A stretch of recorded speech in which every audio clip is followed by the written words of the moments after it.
Comment planifier l'année à venir dans votre business, c'est ce qu'on va voir dans cette vidéo. Est-ce que vous avez vraiment conscience de l'importance qu'a le fait de planifier votre année à venir ou en tout cas les actions à venir dans votre business? On va voir ça à travers 3 points particuliers que je vais vous détailler maintenant.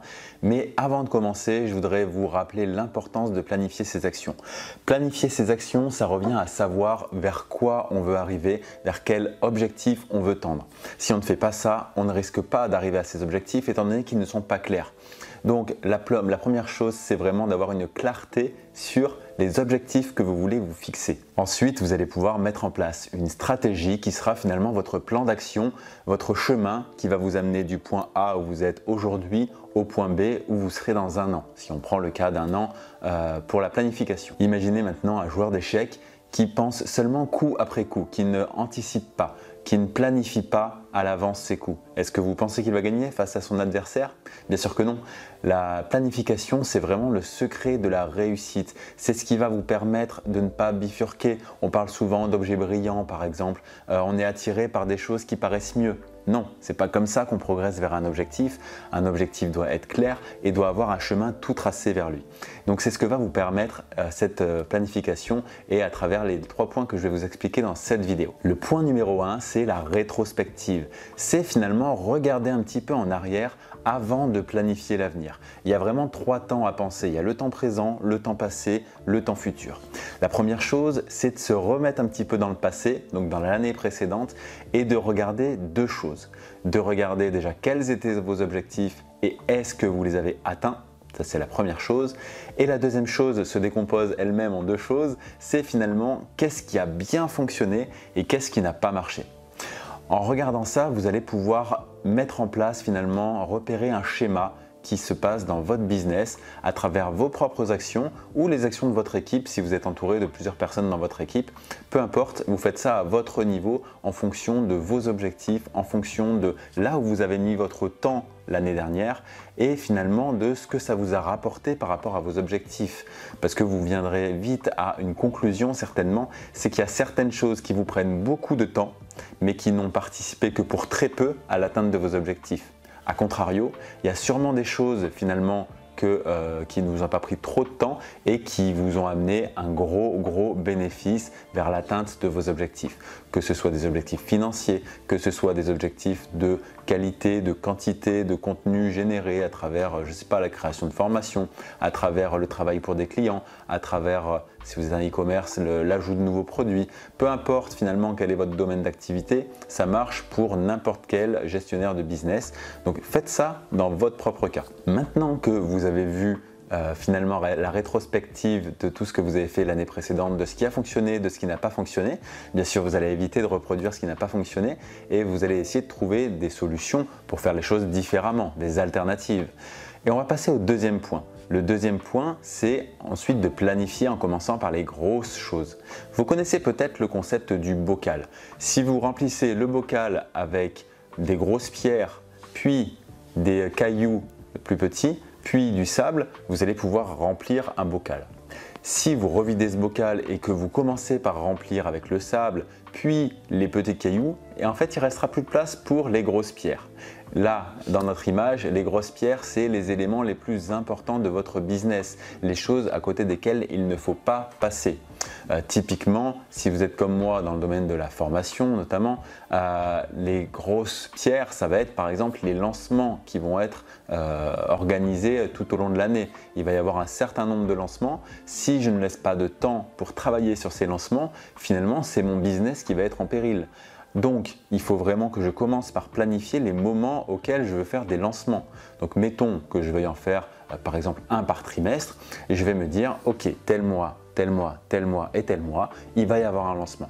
Je sais que du coup, ce sera ma grosse pierre sur ces mois-là.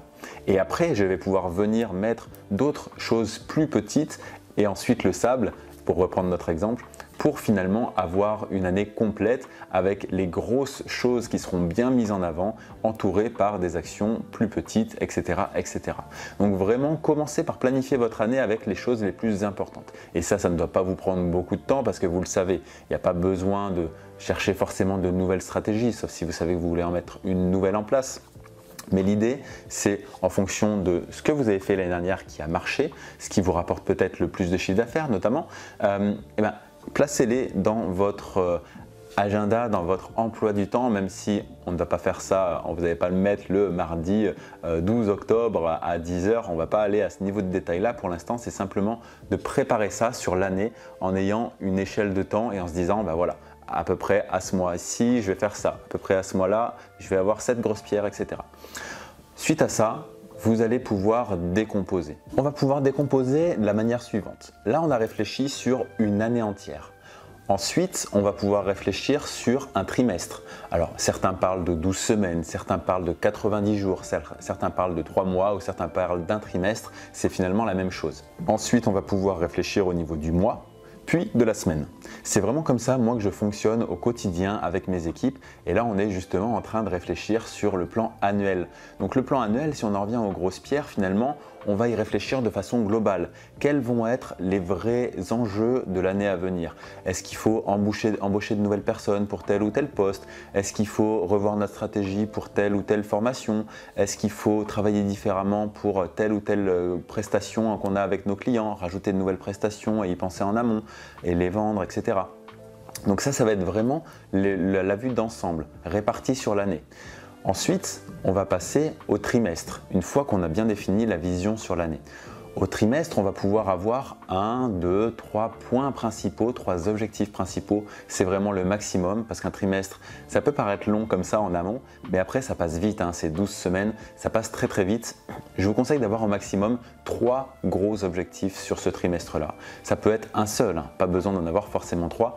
Entre 1 et 3, selon peut-être que vous êtes entouré ou pas d'une équipe et que du coup vous pouvez faire plus de choses, selon l'ampleur du travail que va vous demander cet objectif, tout en gardant en tête qu'on a souvent tendance à sous-estimer le temps que va nous prendre quelque chose et je suis le premier à faire cette erreur-là et heureusement mon équipe m'aide beaucoup à relativiser ça, c'est important d'en parler et de se rendre compte que finalement des choses qui peuvent nous paraître faciles vont prendre plus de temps en réalité. Une fois qu'on a notre vision sur les 3 mois avec nos 1, 2 ou 3 objectifs, on va pouvoir décomposer ça en tâches, en action à effectuer durant ces 3 mois. Et là, on peut rentrer déjà dans quelque chose de plus précis qu'à l'année. À l'année, on n'est pas allé dans ces tâches-là, dans ce détail-là. On va pouvoir le faire au niveau du trimestre. Et c'est ça qui va nous permettre, chaque mois et chaque semaine, de se dire, ok, du coup, les tâches à faire sur les 3 mois, c'est ça. Je vais faire celle-ci le premier mois, celle-ci le deuxième mois, celle-ci le troisième mois. Et ensuite, chaque semaine, je vais aller piocher dans les tâches du mois pour dire, ok, c'est ça qui va être fait, puis ça, puis ça, puis ça. Nous, on utilise Trello pour faire ça et du coup, on a vraiment toutes les tâches qui sont à effectuer. On a une autre colonne avec les tâches qui sont en train d'être faites et après les tâches une fois qu'elles sont terminées. Et chaque semaine, on met à jour ce tableau-là, on fait une réunion d'équipe, on voit ce qui s'est bien passé, ce qui s'est mal passé, ce qui n'a pas été terminé dans les délais, etc. Pourquoi? Est-ce qu'il y a besoin d'aide sur ce sujet-là, sur telle et telle personne, etc. Et ça nous permet vraiment d'avancer et de ne pas rester bloqué sur quelque chose en se donnant des délais sur des grosses tâches qui vont demander des mois. Non, elles sont décomposées en petites tâches sur lesquelles on avance vraiment chaque semaine. Par exemple, pour sortir une nouvelle formation, il va y avoir plusieurs choses. Donc la tâche, ça ne va pas être faire une nouvelle formation. Ça va être déjà, par exemple, réfléchir au sujet de la formation. Ensuite, c'est récolter de l'information. Ensuite, c'est faire le process de progression dans la formation. J'accélère, on va dire, tourner les vidéos de la formation, les mettre en ligne, faire une page de vente, donc avoir réfléchi au persona auparavant, faire un lancement, donc en parler à sa liste email, etc., etc., etc. En fait, on voit bien que n'importe quelle tâche peut être décomposée en sous-tâches et c'est beaucoup plus efficace de faire comme ça. Ensuite, une fois que vous avez votre réflexion à la semaine, vous pouvez remplir votre agenda. Moi, je fonctionne avec Google Calendar pour justement réserver des zones, des places à votre travail. Donc, ça, chacun fonctionne comme il le souhaite à ce niveau-là, mais ce que je voudrais vous dire, c'est de ne pas trop remplir votre calendrier. Il faut laisser de la place à l'imprévu, au spontané, parce que même si vous allez planifier les choses, le but c'est pas d'avoir un agenda sur l'année qui soit déjà rempli, sinon bonjour la charge mentale, le stress sur l'année à venir, dès qu'il va y avoir une nouvelle idée ou quelque chose qui ne se passe pas comme prévu, et forcément ça va arriver, et bien vous allez être débordé, vous ne pourrez pas tenir votre planning. Donc laissez-vous, moi je dirais 50% de place libre dans votre agenda. Moi, c'est comme ça que je fonctionne parce que je sais qu'un agenda plein, ça me bloque plus qu'autre chose. Si je commence la journée en voyant qu'il y a des blocs de 2 heures qui sont remplis et que j'ai pas du tout de place à l'imprévu, ça va pas aller. Il suffit que cette journée-là, on soit un peu fatigué ou n'importe quoi pour que finalement on soit débordé, on fasse rien parce que c'est trop, on s'en demande trop. Le but, en étant entrepreneur, en ayant un business, c'est certes de faire progresser son business, mais c'est aussi de profiter du chemin, comme on dit parfois, c'est d'avoir du coup des journées, un rythme qui nous convient personnellement. Et moi je sais que du coup j'aime cette place-là à la liberté qui fait que si j'ai des journées plus productives, je vais peut-être en faire plus que ce qui est prévu, et si j'ai des journées où j'ai envie d'en faire moins, j'en ferai moins, je vais m'autoriser ça. Le but c'est simplement d'avoir les objectifs remplis à la fin, peu importe la façon dont on travaille entre les deux. Et d'ailleurs, c'est la même chose pour mes équipes qui sont très libres. Elles ont des tâches et il faut qu'elles arrivent à faire les tâches dans le temps imparti.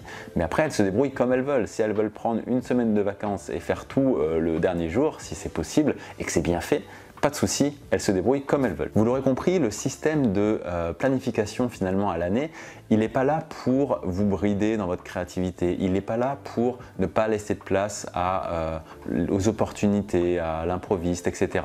Il est là pour vous donner un chemin, pour vous driver sur un chemin qui va vous mener vers vos objectifs. Et ça, c'est vraiment important d'en mesurer l'importance parce qu'on est tout le temps la tête dans le guidon, notamment quand on est tout seul dans son business par exemple, c'est assez difficile de relever la tête du guidon et de se poser les bonnes questions. Faites cet exercice-là, prenez le temps de le faire, il n'y a pas besoin d'y passer une semaine. Vous faites ça voilà, sur votre canapé, vous faites ça à un endroit différent peut-être de votre poste de travail habituel. Ça va vous permettre de faire cet exercice-là sans penser que c'est du travail. Et je sais que moi, j'adore faire ce travail-là parce que c'est comme un jeu de société finalement dans lequel on veut gagner, le jeu de stratégie, et il va falloir mettre en place du coup les bonnes actions pour parvenir à être le meilleur, à gagner le jeu face aux concurrents. Et j'aime beaucoup cette idée de mettre en place un plan d'action, de réfléchir aux différentes possibilités qu'on va avoir et d'essayer de choisir les bonnes. On ne choisit pas forcément toujours les bonnes, mais on va essayer de faire notre mieux. Et ça, c'est simplement le but d'une entreprise finalement, c'est un grand jeu, c'est d'avoir des objectifs, de parcourir le chemin jusqu'à ces objectifs-là et de mener une belle vie. Voilà, on peut résumer ça comme ça tout simplement, hein. Un dernier point, c'est que toute cette organisation va pouvoir se faire au niveau de 3 axes principaux. Le premier axe, c'est la stratégie, on en a beaucoup parlé. Le second axe, c'est vraiment le côté financier. On n'oublie pas que c'est un business qui doit être profitable, qui doit faire du chiffre d'affaires, qui doit faire des bénéfices. Donc il faut bien garder ça en tête et vous pouvez vous fixer des objectifs financiers de la même façon, par année, par trimestre, par mois. Pourquoi pas par semaine ou par jour, ça après ça va dépendre de chaque type de business. Et enfin au niveau de votre organisation personnelle ou d'équipe tout simplement. Si vous avez aimé cette vidéo, laissez un pouce dessous. Il y a également des ressources téléchargeables dans la description pour vous aider dans votre acquisition de trafic avec le référencement naturel. On sait que c'est quelque chose qui est important dans tous les business et justement dans l'idée de planifier votre année, n'oubliez pas d'inclure le fait de se faire découvrir par de nouveaux prospects, par de nouveaux clients potentiels, et pour ça le référencement naturel est un excellent moyen. Donc vous avez plein de ressources sous la vidéo pour commencer à planifier ça dans votre agenda de l'année prochaine.